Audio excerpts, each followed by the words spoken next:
Hello everyone, you're watching the Seventh Circle Gaming, and today we're talking about the game Mass Builder, or Mechanical Assault Skeleton Suit Builder. Yeah, we're just gonna call that Mech Builder from here on out, so sorry about that, but let's jump into the full disclosures and pause the video now, like we always say on the channel, and read them at your leisure, or let's move right on because we have a couple of screenshots to show off. The first one of which is basically the home screen for the game. It comes in two particular areas. There's the customization screen, and then the mission selection screen, or mission selection section. And speaking of the customization, we're going to show off a little bit of that right now. This is just the weapon customization. It's also possible to completely customize the mech that players construct.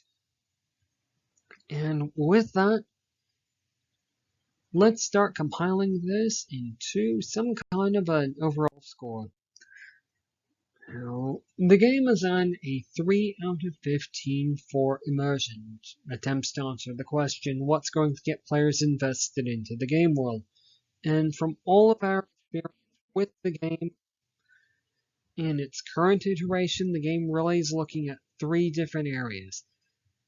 There is player agency, that being mostly the customizing the mechs to suit a player's preference, although it should be said, take a significant amount of time to really create that custom mech that they really want because of the third part of this, that being the statistics focus. All of the parts in the game are going to be unlocked either through research or collecting those from missions, so they'll need to first be found and then added or unlocked. And third, there is the challenge. That's going to basically come from the combat in the game. Combat in the game is fairly fast-paced. It might be charitably compared with Dynasty or Dynasty Warriors, pick your pronunciation there. And yeah, for all that, it has earned a 3 out of 15. We could say that the game has earned some credit for its presentation, which is third person, but it's large mechs romping and stomping around a world that has been significantly impacted by some kind of an alien generic science fiction invasion. So, not terribly relatable in that regard. Certainly more in the science fiction movie type relatability. And since there really isn't much more to say about immersion without waffling significantly, let's move on to difficulty. This is what the difficulty selection screen is going to look like, and players are going to have the option of selecting difficulty before they start. That's your lot.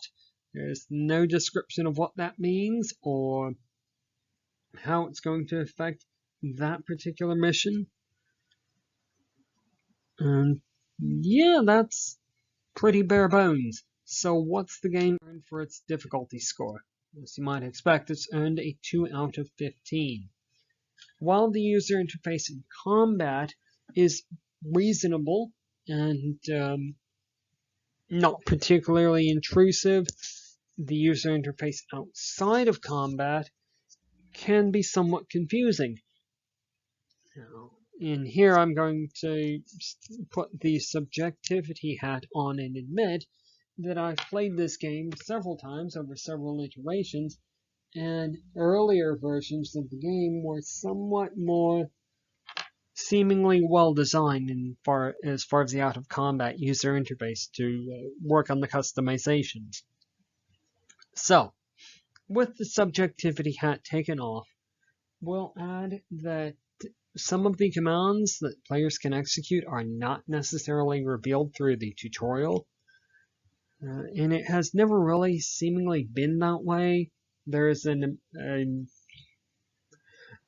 area of effect attack that the game doesn't reveal to players that they have, but is a particularly devastating area of attack. So, that said, and without getting too subjective, let's move right along to Lasting Appeal, which attempts to answer the question, what's going to keep players playing through the game, and or what's going to get them playing through it a second, a third, or a fourth time. At present, in its current iteration, released on September the 25th, 2022, it seems the primary motivation to continue playing is the fast-paced combat. It is also possible that some players will find the acquiring of raw materials and the crafting and customization system to be keeping them coming back, but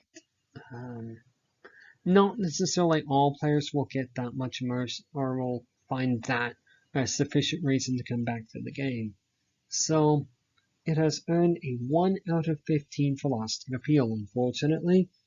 And let's finally talk about what the game has earned for its overall score. Sadly, the game is earning a 2 out of 15 for its overall score. Most of that is going to come from the fact that in its present iteration, designing mechs is seemingly a lot more, we've used the word fussy, but there's certainly a justification for using that word, but it is certainly seeming more difficult than it used to be. The fast-paced combat is certainly interesting and it will keep the player's attention, but once the player is out of combat and has to spend potentially hours grinding to obtain the parts that they want, or to design something that's similar to a mech that they're really interested in recreating, players are very likely to lose interest in the game pretty quickly. So that's really all there is to say about Mass Builder, Mechanical Assault Skeleton Suit Builder. Finally got that right. And from 7th Circle Gaming, which you've been watching for the last 8 minutes, goodbye.